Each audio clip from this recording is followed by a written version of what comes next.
अपने ध्येय की प्राप्ति की तड़प, उद्देश्य प्राप्ति हेतु कठिन तपस्या, लेकिन एक को भूख का अति कष्ट, जीवन की भीषणताओं का कष्ट, अपमान तिरस्कार, और वहीं दूसरे को सामाजिक बहिष्कार, अपमान तिरस्कार और प्रतिपल मौत के घाट उतार दिए जाने का खतरा।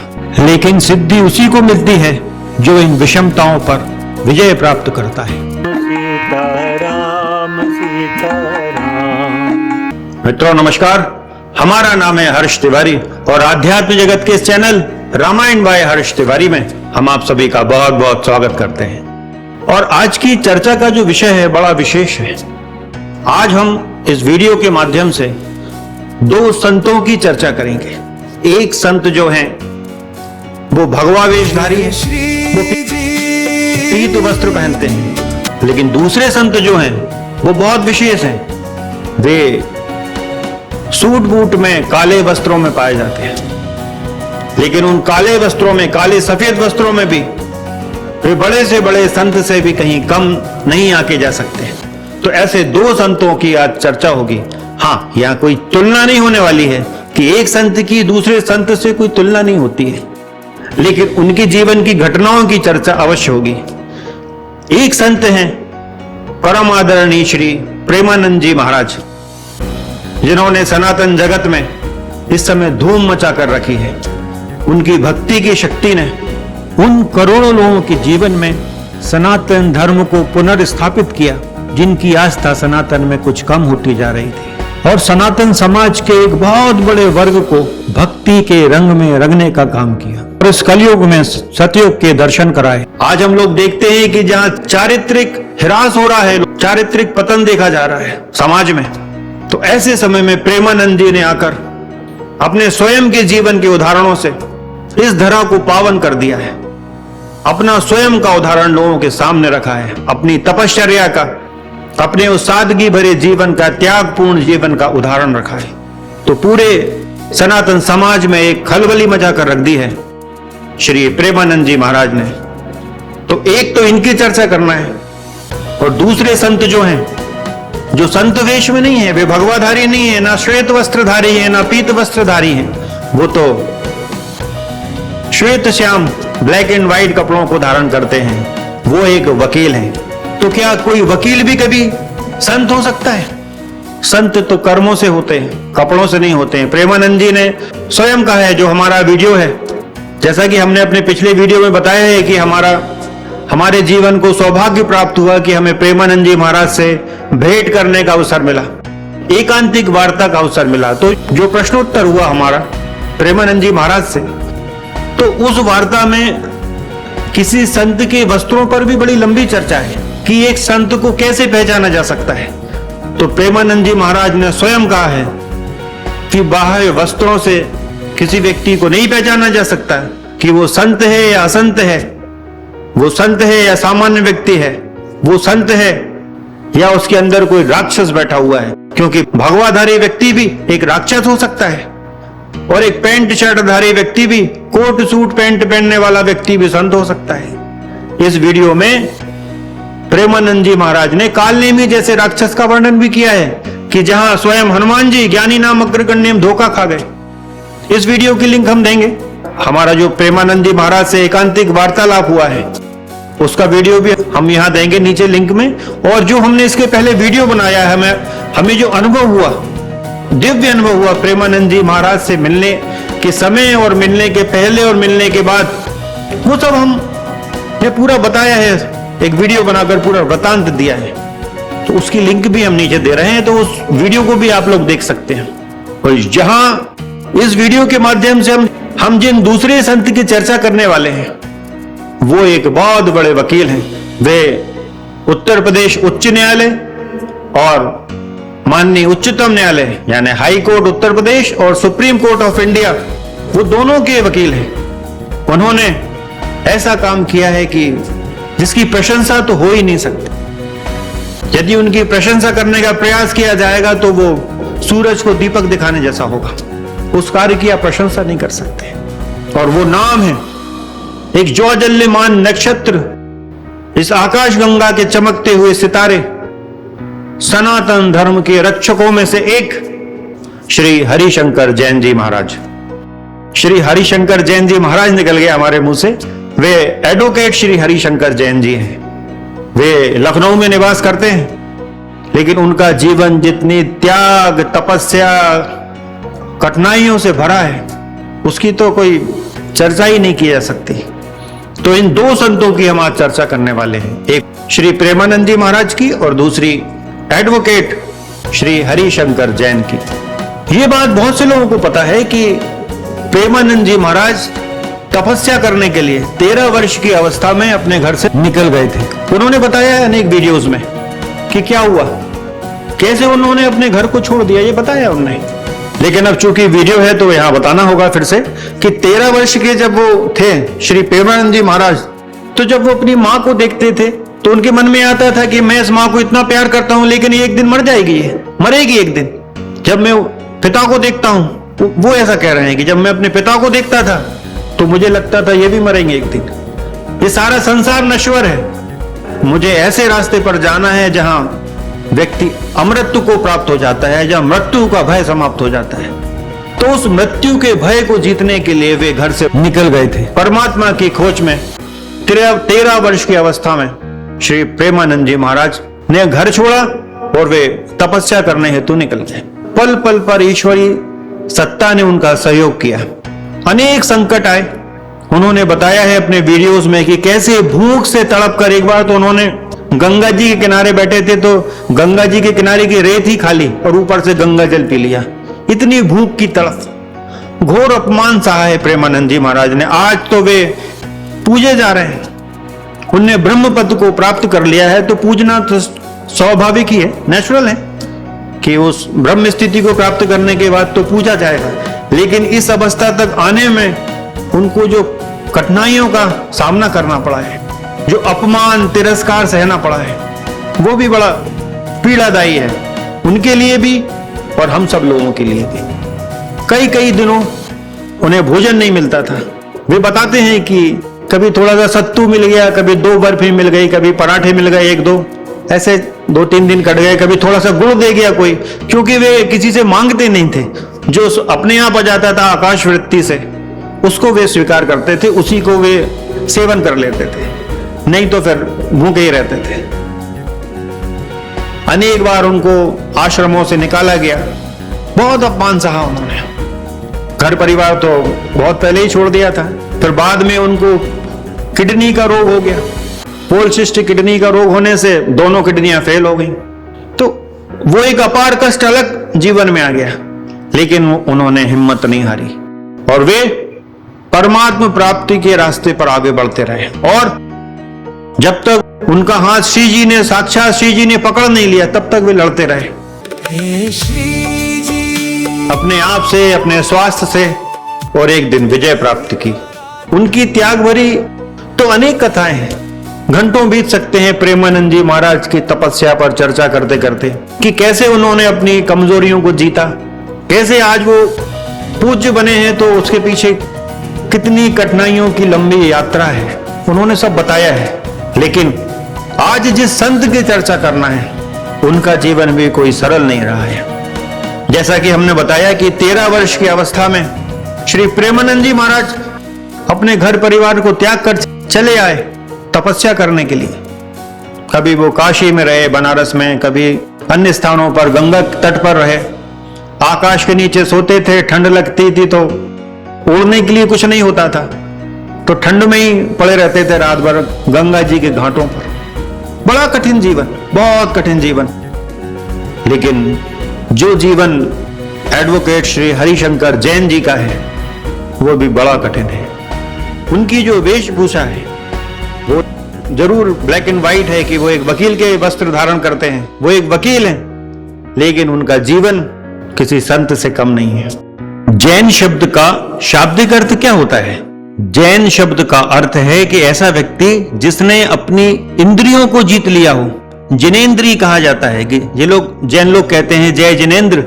तो जिनेंद्र कौन है? जिनेंद्र ऐसा व्यक्ति है जिसने अपनी इंद्रियों पर विजय प्राप्त कर ली है, और जिस व्यक्ति ने अपनी इंद्रियों पर विजय प्राप्त कर ली है वही तो संत कहा जाता है।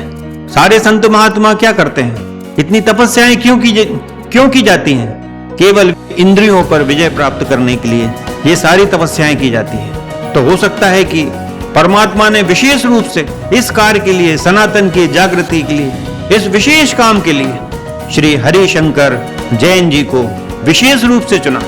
जब वे छोटे थे, साधारण बच्चों की तरह ही थे। जैसे साधारण बच्चे अपना जीवन जीते हैं, वैसा उनका जीवन भी वैसे ही था। लेकिन 10-11 वर्ष की अवस्था में उनकी मां ने उनसे एक वचन लिया। उनकी मां को बड़ी पीड़ा होती थी उन मंदिरों को देखकर कि जो मंदिर हमारे तोड़ दिए गए हैं, विदेशी आक्रांताओं ने मुगल काल में जो हमारे मंदिरों को तोड़ा गया, फोड़ा गया, उनको अपमानित किया गया, तिरस्कृत किया गया।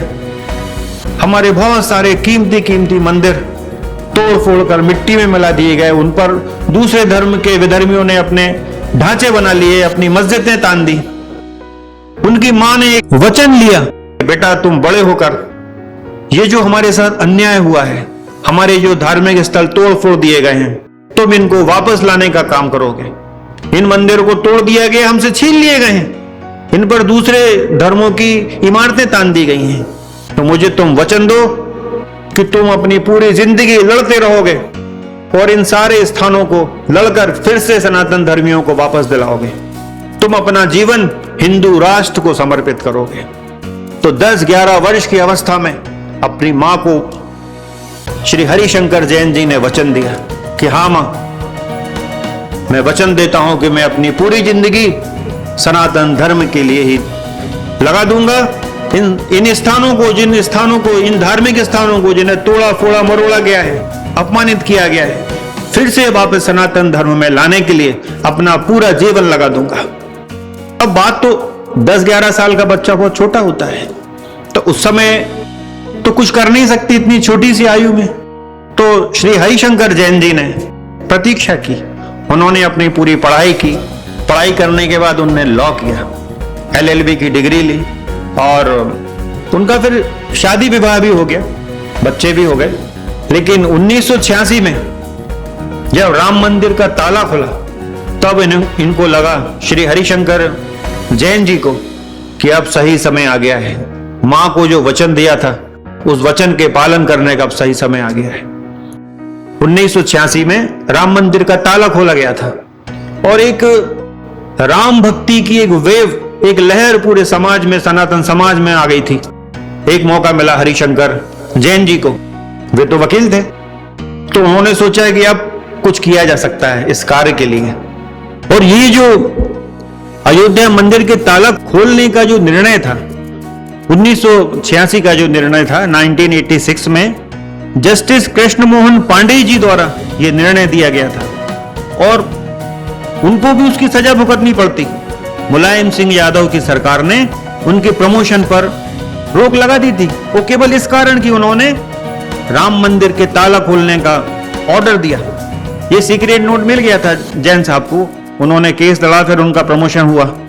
जैन साहब के प्रयासों के द्वारा KM पांडे जी को, कृष्ण मोहन पांडे जी को हाई कोर्ट में नियुक्त किया गया, नहीं तो उनकी तो पदोन्नति रोक दी गई थी क्योंकि उन्होंने राम मंदिर का ताला खुलवाया था। ये है हमारा सिस्टम, क्या कहेंगे। कुछ समय बाद क्या हुआ कि उन सारे केसों को सुनने के लिए माननीय उत्तर प्रदेश हाई कोर्ट इलाहाबाद ने लखनऊ हाई कोर्ट बेंच को ट्रांसफर कर दिया। अब इनके पास तो विन विन सिचुएशन थी कि ये सारे जो केसेस थे लखनऊ हाई कोर्ट में ही आ गए, हाई कोर्ट बेंच में, ये वही प्रैक्टिस करते थे। तो फिर इन्होंने लोगों से संपर्क करना शुरू किया। संपर्क अभियान इनका हिंदू जो पक्ष थे उनसे 1986 के बाद से ही प्रारंभ हो गया था, क्योंकि ये केस तो काफी समय पहले से चल रहा था। जैसा कि सभी लोग जानते हैं कि राम मंदिर का जो आंदोलन है उसका एक लंबा इतिहास है। 500 वर्षों तक लोगों ने अपने प्राणों की आहुतियां दी हैं। राम मंदिर को जो 1528 में बाबर के सैनिक मीर बाकी द्वारा तोड़ दिया गया था, इतने सुंदर मंदिर को विध्वंस कर दिया गया था। उस स्थान को पुनः हिंदुओं को वापस दिलाने के लिए 500 वर्ष तक संघर्ष चलता रहा। लाखों लोगों ने अपने प्राणों की आहुतियां दी। लेकिन यह विषय तो अलग है।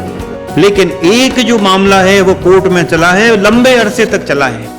उस मामले में 1986 में जब राम मंदिर का ताला खुला तो जैन साहब एक्टिव हुए, कोर्ट में केस चल रहे थे। पहले लोअर कोर्ट में थे, डिस्ट्रिक्ट कोर्ट में, लेकिन जब 1989 में सारे केसेस हाई कोर्ट में बुला लिए गए, उन्हें जब हाई कोर्ट ने सुनने के लिए सारे केसों को इकट्ठा कर बुला लिया गया, तब फिर इन्होंने कहा कि अब बहुत बढ़िया, अब मैं इस केस के लिए मेहनत करूंगा। तब उन्होंने पूरी तरह से इस केस में अपना योगदान देने का मन बना लिया और केस के सारे स्टेजेस में वो साथ में रहे। आज भव्य राम मंदिर बना है तो उसमें श्री हरिशंकर जैन जी का और उनके सुपुत्र विष्णु शंकर जैन जी का बहुत बड़ा योगदान है। इसके लिए सनातन समाज हमेशा उनका आभार मानता रहेगा। केस में शामिल होने के लिए तो उन्होंने हिंदू महासभा से बात की। हिंदू महासभा ने इनको अपना वकील नियुक्त किया और हिंदू महासभा इस केस में 1964 से पार्टी थी, लेकिन उन्होंने अपना जवाब दाखिल नहीं किया था, जवाब दावा कहते हैं उसको था। तो 1991 में श्री हरिशंकर जैन जी ने अपना जवाब दावा दाखिल किया इस केस में। इनके सर पर हिंदुत्व का जो सनातन का जुनून सवार था, उसके कारण इनको जो कष्ट सहना पड़ा, जो अपमान सहना पड़ा, कि अब जैन लोग जनरली थोड़ा अलग विचारधारा के होते हैं। वे राम कृष्ण हमारे मंदिरों के विषय में तो बहुत ज्यादा विश्वास नहीं करते, उनकी विचारधारा अलग होती है। लेकिन ये तो पूर्णतः पुराने जो हमारे मंदिर तोड़े गए उनके लिए लगे हुए, तो वही जुनून इनके दिमाग में दिन रात घूमता रहता था।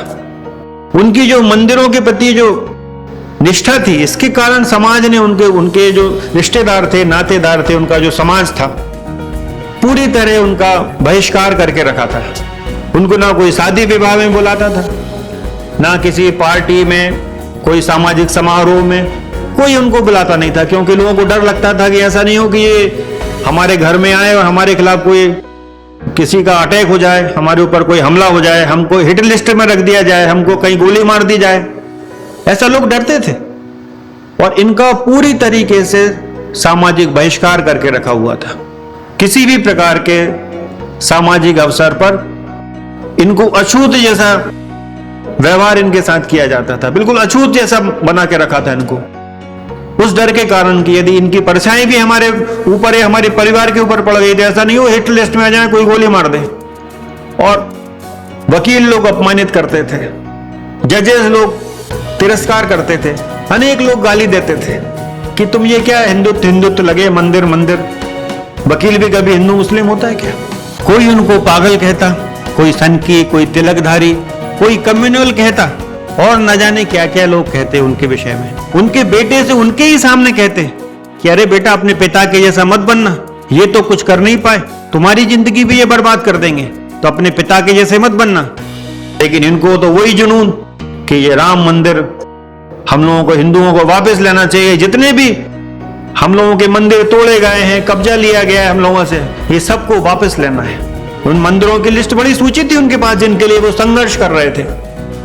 उसमें केवल राम जन्मभूमि का मंदिर ही नहीं था, रामलला का मंदिर ही नहीं था, उसमें कृष्ण जन्मभूमि, काशी विश्वनाथ का मंदिर, कुतुब मीनार, धार भोजशाला, ताजमहल और अनेक अनेक टीले वाली मस्जिद, ऐसे अनेक धार्मिक स्थान जिनको तोड़ मरोड़ करके हिंदुओं से छीन लिया गया था और उनके ऊपर मस्जिद बना दी गई थी, हिंदुओं से पूजा का अधिकार छीन लिया गया था। वे दिन रात उसी लड़ाई में लड़ते रहे। केवल श्री हरिशंकर जैन जी ही एकमात्र वकील नहीं थे इस केस में, कई वकील थे, लेकिन इनकी चर्चा इसलिए क्योंकि सबसे ज्यादा जो कष्ट इस केस में किसी ने सहा है तो वे हरिशंकर जैन जी हैं। और हमने जैसा बताया कि इनको सामाजिक बहिष्कार का सामना करना पड़ा और सामाजिक अपमान का, तिरस्कार का सामना करना पड़ा, तो केवल समाज तक ही ये अपमान जो था सीमित नहीं था, उनके अपने घर पर भी उनको बहुत अपमान झेलना पड़ा। उनकी माता तो बचपन से ही, जब जैन साहब 10-11 वर्ष के थे, तभी से उनको हिंदुत्व की तरफ प्रेरित कर रही थी। उनकी माता तो वाइब्रेंट हिंदू विचारधारा की ही थी, लेकिन हरिशंकर जैन जी के पिता वो इस धारा के बिल्कुल विपरीत थे। वे सेकुलरवादी थे, उनका हिंदुत्व में ज्यादा ऐसा भरोसा नहीं था कि उसके लिए आंदोलन किया जाए। उनके लिए हिंदू मुसलमान सब बराबर थे, वे सेकुलर कहते थे अपने आप को। तो जब अयोध्या के आंदोलन में हरिशंकर जैन जी कूद पड़े तो उनके पिता से उनको घोर विरोध का सामना करना पड़ा। उनके पिता ने, चूंकि वो गांधीवादी विचारधारा के थे, तो उन्होंने 2 दिन का अनशन किया। 2 दिनों तक उन्होंने भोजन नहीं किया। इस बात के विरोध में वो नहीं चाहते थे कि उनका बेटा राम मंदिर के आंदोलन में जाए या कुछ करे। 2 दिनों तक भोजन का त्याग किया। लेकिन उनकी माता ने फिर हरिशंकर जैन जी का ही साथ दिया कि बेटा तू सही कर रहा है, जो कर रहा है करते रहो, तुम्हारे पिताजी को मैं समझा लूंगी, तुम्हारा रास्ता सही है, आगे बढ़ो। तो पिताजी के विरोध के बावजूद भी उन्होंने धर्म का ये मार्ग नहीं छोड़ा। उनकी पत्नी ही उनसे कहती थी कि मेरे माँ बाप ने आपसे शादी करके कहां कुएं में फेंक दिया, मुझे कुएं में धक्का दिया। अब लेकिन चूंकि मैं भारतीय नारी हूं तो आपसे मेरा विवाह हो गया है, तो मैं सिंदूर लगा लिया है तो मैं निभाऊंगी। लेकिन उनको बड़ी शिकायत थी, क्योंकि उनको पता था कि उनका जो पति जो कार्य करता है बड़ा रिस्की है। कभी भी कोई भी गोली मार दे, कभी भी जान चली जाए, कोई भरोसा नहीं, जान का जोखिम हर पल। लेकिन वे अपने मार्ग से टस से मस नहीं हुए। वे मंदिरों को वापस लेने की लड़ाई में आगे बढ़ते गए। तो श्री हरिशंकर जैन जी का जो एहसान है हिंदुत्व पर, सनातन समाज पर, उस एहसान को नहीं भूलना चाहिए।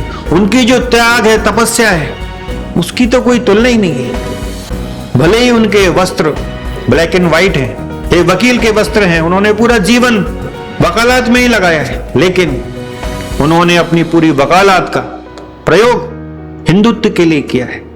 सनातन धर्म का जो गौरव छीन लिया गया था, उसको लौटाने का जो कार्य है, वो श्री विष्णु शंकर जैन ने अपने जीवन के दान से किया है। पूरा जीवन लगा दिया हिंदुत्व के लिए। सामान्यतः जब कोई व्यक्ति वकील बनने का सोचता है या वकील बनता है तो वो पैसा कमाने के लिए बनता है, क्योंकि वकालत भी एक व्यापार है, एक प्रोफेशन है। तो हर आदमी सोचता है कि वो बड़ा वकील बने, बहुत पैसा कमाए, इतना पैसा कमाए कि विदेशों में भी उसके बंगले हों, लंदन में बंगले हों। जब गर्मियों की छुट्टी होती है कोर्ट में, मई जून की जुलाई की, तो वो विदेशों में घूमने जाए, आलीशान उसके बंगले हों, लग्जरी लाइफ वो जिए। ये सब सोच के आदमी वकालत के पेशे में आता है। यदि कोई राजनीतिक पावर भी मिल जाए तो उसका भी प्रयास किया जाए। लेकिन यदि कोई व्यक्ति हिंदू राष्ट्र के लिए इन सारी बातों को तिलांजलि दे दे, अपने सारे सुखों को तिलांजलि दे दे, और मूल मंत्र क्या बना ले, जिन मूल मंत्रों को जैन साहब ने अपनाया कि वे इस रास्ते पे चलेंगे, वो क्या क्या थे? किसी से पैसा नहीं लेना है, वे ये काम फ्री ऑफ कॉस्ट करते हैं। मंदिरों की लड़ाई हो या जैसे किसी युवती के साथ लव जिहाद जैसा कोई मामला हो जाता है, उसके लिए कोई फीस नहीं लेते हैं। यदि कोई मंदिर की मूर्ति तोड़ दी गई है, हनुमान जी की मूर्ति किसी ने तोड़ दी है, तो वो काम फ्री ऑफ कॉस्ट करते हैं। किसी ने पीपल का पेड़ काट दिया हो तो उसके लिए लड़ते हैं। इन सब चीजों के लिए वे पैसा नहीं लेते हैं, निःशुल्क करते हैं ये सब काम। और उनके मूल मंत्रों में है कि किसी की सिफारिश नहीं मानना है, किसी की बात नहीं सुनना है, और किसी के दबाव में नहीं आना है। और अपना ये काम जो है, इसका किसी भी प्रकार से समाज के किसी भी प्लेटफॉर्म पर मिसयूज नहीं करना है। इन मूल मंत्रों के साथ वे वकालत के इस पेशे में उतरे थे, इस प्रोफेशन में उतरे थे। अनेक ऐसी घटनाएं उनके विषय में हैं जो बड़ी चमत्कारिक सी लगती हैं। जो व्यक्ति सरकार से लड़ रहा हो, वो मुलायम सिंह यादव जैसी सरकार से, जहां अपराधियों का बोलबाला हो गया था उस समय में, जब कार सेवकों पर गोली चलाई गई थी तो सरकार ने केवल 16 बताए थे कि केवल 16 कार सेवक मरे हैं राम जन्मभूमि के आंदोलन में। आप लोगों की जानकारी के लिए बता दें कि मुलायम सिंह सरकार ने 2 बार राम भक्तों पर गोलियां चलाई। वे राम भक्त जो कार सेवा करने के लिए अयोध्या गए थे, उन राम भक्तों पर गोली चला दी गई, निर्ममता से उनकी हत्या की गई। और हत्या करवाने वाला कौन? हिंदू ही था। कार सेवकों को गोलियों से छलनी करने का काम किया। एक बार तो 30 अक्टूबर 1990 को, और फिर दूसरी बार 2 नवंबर 1990 को अनेक लाशें अयोध्या की गलियों में बिछा दी गईं। अयोध्या की गलियां राम भक्तों के खून से नहा उठी थी, और यहां तक कि सरयू मैया का भी जल राम भक्तों के रक्त से लाल हो गया था।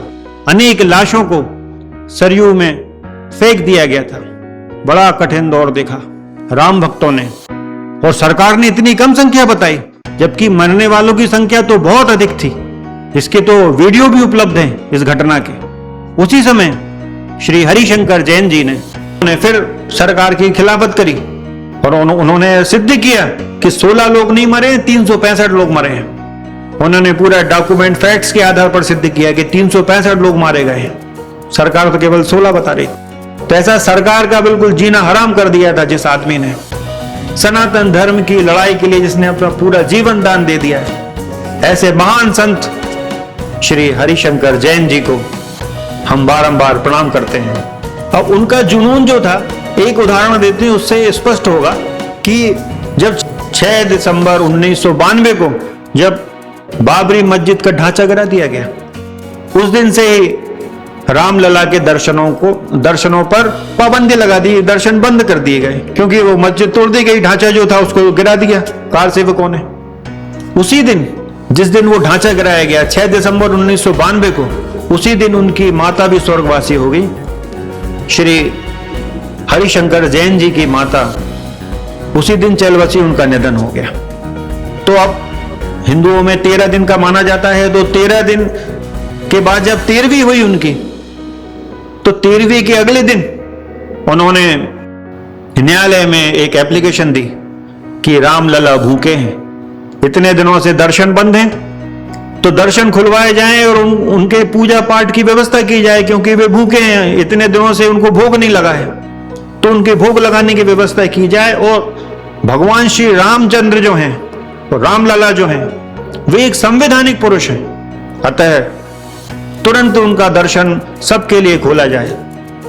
जब लखनऊ हाई कोर्ट के सामने ये बात आई, तो तिलहरी जज साहब जो थे, उन्होंने फैसला दिया, हिंदुओं के पक्ष में फैसला दिया, और उन्होंने फैसला दिया कि भगवान श्री राम जो है एक संवैधानिक पुरुष हैं, क्योंकि वे संविधान के पृष्ठों में उनका चित्र अंकित है। अतः हर व्यक्ति को भगवान श्री राम के दर्शन करने का अधिकार है और इसे छीना नहीं जा सकता। और उन्होंने फिर से भगवान श्री राम के दर्शनों को खोलने का आदेश दिया, दर्शन प्रारंभ करने का आदेश दिया। दर्शन खोलने के लिए प्रकरण चल रहा था, तो 10 दिन तक लगातार सुनवाई हुई उसकी। तो मुस्लिम पक्ष से पूरा कोर्ट भरा रहता था, लेकिन हिंदू नहीं रहते थे। हिंदू में एक आदमी चिल्लाता था, हरिशंकर जैन दहाड़ता था उन मुसलमानों के बीच में, वो उनके वकील और इतने सारा मुस्लिम पक्ष, लेकिन एक वकील उन सब के सामने दहाड़ता था। और 10 दिन बाद 1 जनवरी 1993 को माननीय उच्च न्यायालय ने फैसला दिया और दर्शन खोले। अब उस दिन क्या हुआ कि इतने सारे मुस्लिम समाज के लोग उस कोर्ट में मौजूद थे, तो जज साहब को लगा कि यदि आज ये वकील साहब, जैन साहब यदि बाहर गए, तो हो सकता है कि इनके साथ कोई अनहोनी घटना घट जाए। तो जब ये बाहर निकलने लगे, इनके पास तो कोई साधन था नहीं, कोई गाड़ी वगैरह इत्यादि तो थी नहीं, रिक्शे से घर से जाते थे, अपना बोझा टांग के फाइल लेके कोर्ट आते थे, कोर्ट से वैसे रिक्शे से जाते थे। तो जज साहब ने कहा कि अरे उधर कहां जा रहे हो जैन साहब, इधर आओ। और जज साहब ने उनको अपने कैबिन में ले गए और खुद की गाड़ी से उनके घर तक छुड़वाया। उनके घर के पास, हजरतगंज के पास एक हनुमान जी का मंदिर है, वहां छुड़वाया कि अब आप यहां से सेफली चले जाओ। तो इतना प्राणों का प्रतिपल संकट, क्योंकि मस्जिद तोड़ दी गई थी, तो मुस्लिम समाज भी आक्रोश में था।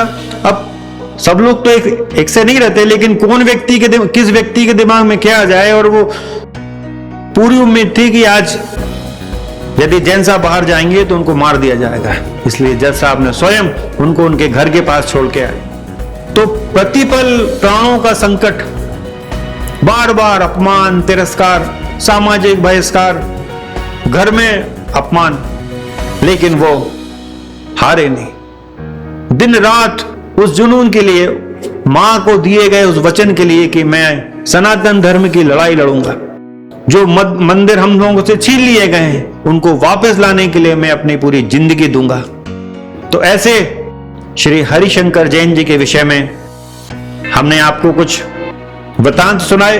तो वही किसी से भी बात करते थे तो वो मंदिरों के वापस लेने की बात करते थे, अयोध्या मंदिर के वापस लेने के आंदोलन से पूरी तरह जुड़ गए थे, अपना तन मन धन समर्पित कर दिया।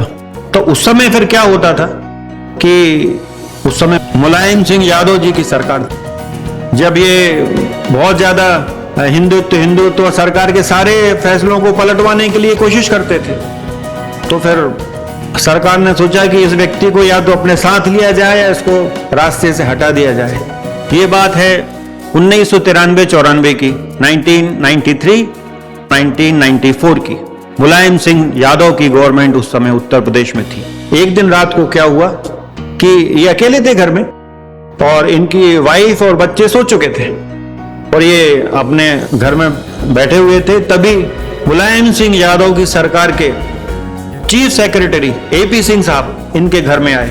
एपी सिंह जो थे वो प्रभावशाली व्यक्ति थे, मुलायम सिंह यादव के बड़े करीबी थे। इनसे उनने बोला कि देखो भाई जैन साहब, या तो आप हमारे साथ सरकार में आ जाओ, नेताजी से आप दोस्ती कर लो, आपको कोई मंत्री पद चाहिए हो तो आप बोल दो, अपने मुंह से आपको मिल जाएगा, लेकिन ये हिंदुत्व का जो नाटक है आपका ये बंद करो, और यदि हमारे साथ नहीं आते हो तो फिर परिणाम भुगतने के लिए तैयार रहो। अब मुलायम सिंह यादव जी की जो सरकार थी उसमें आपराधिक तत्वों का बहुत बड़ा बोलबाला था। जब एपी सिंह साहब स्वयं कह रहे हैं कि भैया यदि हमारी तरफ नहीं आते हो तो परिणाम भुगतने के लिए तैयार हो, तो सीधी सीधी बात है कि या तो मार दिया जाएगा या पता नहीं क्या होगा।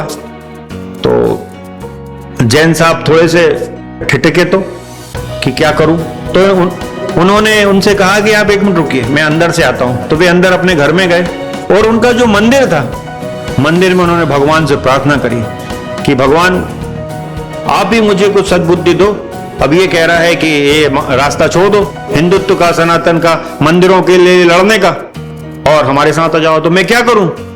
तो फिर अंदर से आवाज आई कि लड़ो, डरना नहीं है, लड़ो। तो फिर वो भगवान से प्रार्थना करने के बाद बाहर आए और उन्होंने उन एपी सिंह साहब से कहा कि देखिए हम ऐसी धमकियों से डरने वाले नहीं हैं, मुझे आपका प्रस्ताव स्वीकार नहीं है, ये माल बिकाऊ नहीं है। उन्होंने स्पष्ट मना कर दिया एपी सिंह साहब को कि मैं अपना जो मंदिर बचाने का, मंदिरों को वापस लेने का जो कार्य है, मैं उससे कभी पीछे नहीं हटूंगा, भले ही परिणाम कुछ भी हो। तमतमाते हुए एपी सिंह साहब निकल गए। एक आदमी ने, एक निहत्थे आदमी ने इतने बड़े अधिकारी को, जो मुलायम सिंह का खास आदमी था, केवल अपने एक निर्णय से हरा दिया कि मैं राम मंदिर के मुद्दे से पीछे हटने वाला नहीं हूं। मुलायम सरकार जो भी एंटी हिंदू कानून बनाती थी वे उसका पुरजोर विरोध करते थे, लीगल लड़ाई के माध्यम से, सड़क पे नहीं उतरते थे। उनका जो भी विरोध था वो कोर्ट के माध्यम से करते थे, क्योंकि वो एक एडवोकेट थे। तो जो भी गलत नीतियां थी एंटी हिंदू, उनके खिलाफ वे हाई कोर्ट में कोई याचिका एप्लीकेशन दायर करते थे और उसके खिलाफ लड़ते थे और उस आदेश को बदलवा कर छोड़ते थे। अब जब जैन साहब मुलायम सिंह सरकार के हिंदू विरोधी जो आदेश थे, उनकी गतिविधियां थी, उसके खिलाफ बहुत बुरी तरह पड़े थे, तो फिर सरकार ने उनको ठिकाने लगाने का कुछ प्लान किया। हरिशंकर जैन जी की गिरफ्तारी की प्लानिंग की गई। अब ये खबर जैन साहब को प्राप्त हो गई, तो जैन साहब ने फिर हाई कोर्ट का रुख किया। उन्होंने हाई कोर्ट में फिर एक याचिका लगाई कि ये मुझे गिरफ्तार करने का प्लान कर रहे हैं। तो हाई कोर्ट ने फिर एक स्पेशल ऑर्डर दिया कि advocate Harishankar Jain shall not be arrested, कि अधिवक्ता हरिशंकर जैन को गिरफ्तार नहीं किया जाएगा। अब लेकिन इतना जान का खतरा होने के बाद भी एक अजीब सी बात निकल कर आती है, जो समझ के परे है, कि जैन साहब बुरी तरह से मुलायम सिंह यादव की सरकार के निर्णयों के खिलाफ, जो एंटी हिंदू निर्णय थे उसके खिलाफ लगे हुए थे, अपने मंदिरों के लिए जी जान से लगे थे, पुरजोर से लगे हुए थे। उनके ऊपर एक भी हमला नहीं हो पाया, कोई अटैक नहीं हुआ उन पर जानलेवा। तो ऐसा कैसे हुआ? खतरा तो दिन रात बना था, लेकिन कोई उन पर अटैक करने की हिम्मत नहीं कर पाया। तो इसके पीछे क्या कारण हो सकता है? इसके पीछे जो बात हमको लगती है कि साक्षात हनुमान जी की शक्ति श्री हरिशंकर जैन जी को प्राप्त थी। उनके आसपास, उनकी सुरक्षा घेरे में हनुमान जी अवश्य रहे होंगे। हनुमान जी के आशीर्वाद की छत्र छाया में श्री हरिशंकर जैन जी ने ये पूरा आंदोलन लड़ा होगा, ये केस पूरा लड़ा होगा, क्योंकि इस पूरे अयोध्या राम मंदिर के आंदोलन में, इस लीगल बैटल में, इस कानूनी लड़ाई में बार बार एक बंदर को देखा गया, एक वानर को देखा गया है। वो जब पांडे जी, कोर्ट के जज साहब पांडे जी ताला खुलवाने का फैसला दे रहे थे, तब भी उस वानर को देखा गया, बाद में भी देखा गया, और जब मंदिर बन रहा था, रामलला की मूर्ति बनाने वाले को भी बार बार उस वानर के दर्शन हुए जो प्रतिदिन उस काम देखने के लिए आता था कि मंदिर में कितना काम हुआ है। तो निश्चित रूप से हम कह सकते हैं कि श्री हरिशंकर जैन जी के ऊपर हनुमान जी की विशेष कृपा रही है। अब जो भी राम काज के लिए अपना जीवन दांव पे लगा देता है, अपना जीवन न्यौछावर कर देता है, तो हनुमान जी की कृपा तो होगी, इसमें कोई संदेह भी नहीं है और ये कोई विशेष बात भी नहीं है। हनुमान जी की कृपा तो अवश्य ही होगी।